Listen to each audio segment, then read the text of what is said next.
반가 안녕하세요. 박용덕입니다. 2023년 제34회 공인중개사 시험 대비 여단아 200선 중 191번 문제 보겠습니다. 틀린 것입니다. 1번 시도지사는 자격취소 처분을 한 때에는 7일 이내 국장에게 보고하고 다른 시도지사에게 통지해야 된다. 7일이 아니고 5일입니다. 5일이란 숫자 여기 한번 나오고요. 그 다음에 부동산 거래 신고 등에 관한 법률에서 토지거래 허가구역 지정 공고하고 나면 5일 후에 효력이 발생합니다. 물론 재지정, 축소, 해제의 경우 즉시 효력이 발생하죠. 자, 그 다음에 2번 자격 취소되고 나면 3년 동안 시험 볼 수 없고요. 그 다음에 재교부 신청은 교부한 시도지사입니다. 우리 암기 프린터 54번에 맨 밑에 보면은 6번, 7번 의견 진술 청문만 사무소 관할 시도지사고 나머지는 전부 교부한 시도지사죠. 자, 그 다음에 반납은 자격 취소, 등록 취소, 매수 신청 대리인 등록 취소 7일 이내 반납입니다. 지정 취소는 반납 안 하죠. 5번이 2023년 올해 바뀌었습니다. 공인중개사법뿐만 아니라 사기, 사문서 위조, 변조, 횡령, 배임, 범죄단체 조직 등의 혐의로 금고 이상 집행유예 받아도 취소해야 됩니다. 5번 개정된 내용이니까 주의를 하셔야 되겠습니다. 자, 다음은 192번 문제 보도록 하겠습니다. 가태료 잘못 연결된 것입니다.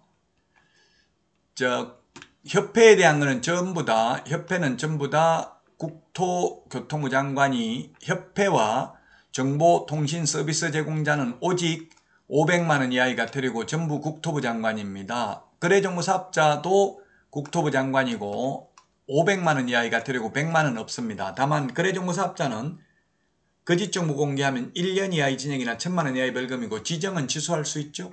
그러나 협회와 정보통신 서비스 제공자는 행정처분도 없고 징역벌금도 없고 오로지 500만원 이하의 가태료밖에 없습니다. 자, 그 다음에 3번 등록관청 연수교육 미수료 100만원 이하의 가태료 틀렸네요. 연수교육은 500만원 이하의 가태료, 등록관청이 아니라 시도지사가 되겠습니다. 500만원 이하의 가태료고 다만 대통령령에 있는 개별 기준, 구체적 기준은 최대 100만원이 되겠습니다. 그래서 192번에 3번이 정답이 되겠습니다. 5번 신고관청은 거래 당사자가 토지거래의 거짓 신고를 한 경우 100분의 5 이하의 가태료, 요걸 제가 잘못 봤네요. 100분의 5가 아니라 100분의 10으로 바뀌었습니다. 100분의 10. 요 개정된 게 반영이 안 되어 있네요. 100분의 10입니다. 100분의 10. 토지든 주택이든 거짓 신고하면 100분의 10으로 바뀌었습니다. 개정됐습니다. 그래서 5를 100분의 10으로 좀 고쳐주시고요.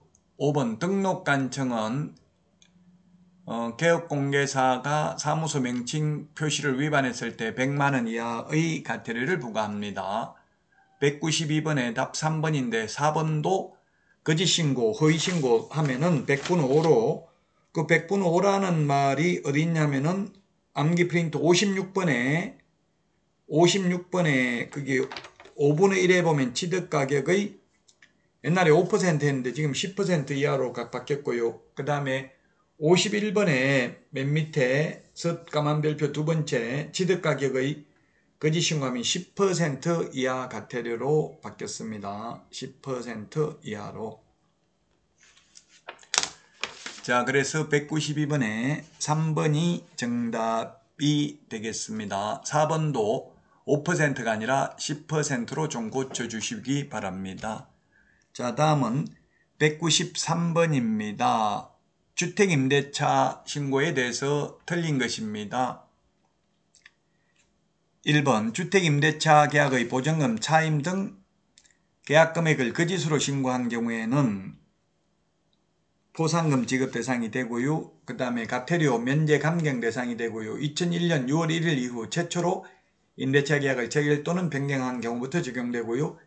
광역시 경기도 관할구역 외의 군지역은 신고 대상 아니고요. 5번 민간임대주택 특별법에 따른 임대사업자는 관련 법령에 따른 주택임대차 계약 신고를 한 경우에도 이 법상 신고를 해야 된다. 이게 틀렸네요. 공공주택 특별법이나 민간임대주택 특별법에 의해서 신고를 했다면 부동산 거래 신고 등에 관한 법률상 신고를 또 할 필요는 없습니다. 민간임대주택 특별법은 3개월 이상 이내에 신고하면 됩니다. 부동산 거래 신고 등에 관한 법률은 30일 이내에 신고를 해야 되죠. 자, 다음은 194번입니다. 상가 임대차에 대해서 틀린 것입니다. 임대차 기간 중 어느 때라도 3기분에 달하도록 연체한 사실이 있다면 임대인은 계약갱 신고를 거절할 수 있고 반드시 임차인이 계약갱 신고권 행사할 당시 3기분에 이르는 차임이 연체되어 있어야 하는 것은 아니다. 판례입니다. 맞습니다. 그러나 3개의 차임액을 연체한 때에 해지할 수 있다. 이때 해지는 해지 당시에 3개의 차임액이 연체되고 있어야 됩니다. 전통시장 권리금 회수기에 보장해 주어야 합니다. 맞습니다. 3번 임대인의 권리금 지급 방해 행위 금지 기간을 임대차 종료 6개월 전부터로 확대함으로써 임차인의 권리금 회수기를 보다 강화했다. 옛날에 3개월이었죠. 맞습니다. 4번 최초 임대차 기간을 포함한 전체 임대차 기간이 10년을 초과하여 임차인이 계약갱 신고권을 행사할 수 없는 경우에는 임대인이 권리금 회수기의 보호 의무를 부담하지 않는다. X입니다. 10년이든 100년이든 무조건 권리금 회수기에는 보장해 줘야 됩니다. 10년 장사했으니까 이제 주인이 직접 할 거니까 세입자 보고 나가라고 하면 권리금 회수기에 보장 안 해준 것으로 손해배상해야 됩니다. 판례입니다. 이거는 10년을 초과하였다 하더라도 권리금 회수기에는 보장해 주어야 한다는 게 판례가 되겠습니다. 5번 임차인의 계약갱 신고권은 최초 임대차 기간을 포함한 전체 임대차 기간이 10년을 초과하지 않는 범위 내에서만 행사할 수 있습니다.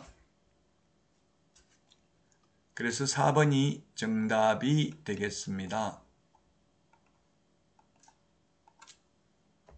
자, 다음은 195번 문제 보겠습니다. 틀린 것입니다. 1번 지방법원장은 매월 매수신청 대리인 등록, 행정처분 및 신고된 사항을 다음 달 10일까지 법원 행정처장에게 통지해야 되고요.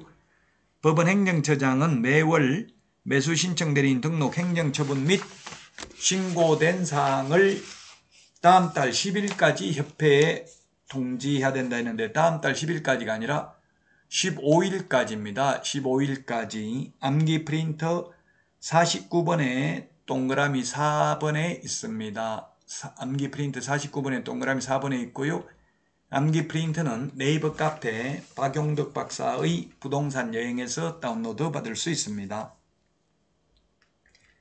2번이 틀렸고요. 3번 지방법원장은 매수신청 대리인 등록 취소, 업무정지 처분을 하고자 한 때는 10일 이상 기간을 정하여 개업공개사에게 구술 또는 서면에 의한 의견 진술 기회를 주어야 합니다. 4번 등록이 취소된 경우로서 개인인 개업공개사가 사망한 경우에는 그 개업공개사와 세대를 같이 하고 있는 자가 등록 취소 처분을 받은 날로부터 7일 이내에 지방법원장에게 매수신청 대리인 등록증을 반납해야 됩니다. 5번 법인의 경우에는 법인이 해산한 경우에는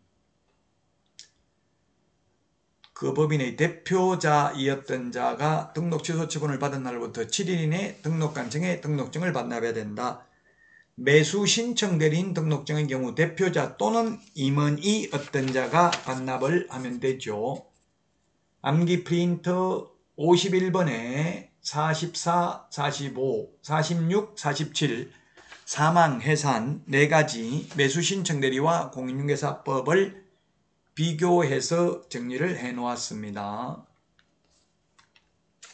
자, 그래서 2번이 정답이 되겠고요. 다음 문제 보도록 하겠습니다. 196번입니다. 옳은 것은 했는데 1번 아파트 분양 예정자로 선정될 수 있는 지위를 가리키는 아파트 입주권은 중개사물인 건축물에 해당되는 것으로 보기 어렵다. 예, 동호수 위치와 면적이 특정돼야 됩니다. 그래서 추첨, 당첨되면 입주할 수 있는 권리에 불과한 입주권 하면 중개사물 아니고요. 그 다음에 동호수를 특정하여 분양계약이 체결된 미완성 아파트에 대한 거래 중개는 중개에 해당하지 않는다. 이건 분양권, 미래의 건축물입니다. 동호수 특정된 경우는 공장재단을 구성하는 공업소유권 및 시설 등은 각각 분리하여가 아니라 공장재단, 광업재단 전체가 하나로서 중개사물이 됩니다. 따라서 광업권만 분리해서 중개사물 되지 않고요. 가식의 수목이나 암석, 토사는 중개사물 아닙니다. 가짜로 심어놓은 나무 동산이고요. 암석, 토사도 토지의 일부분이 있지 토지와 분리하여 중개사물이 아니다. 이 말은 암석, 화강암 캐서 파는 거 중개하는 거 아무나 해도 되고요. 모래 중개하는 거 아무나 해도 된다는 이야기입니다. 토사가 흑토, 모래사자죠. 기출문제 지문입니다. 196번은. 자, 이번 시간 여기까지 하고 다음 시간에 찾아뵙도록 하겠습니다. 안녕히 계십시오. 안녕.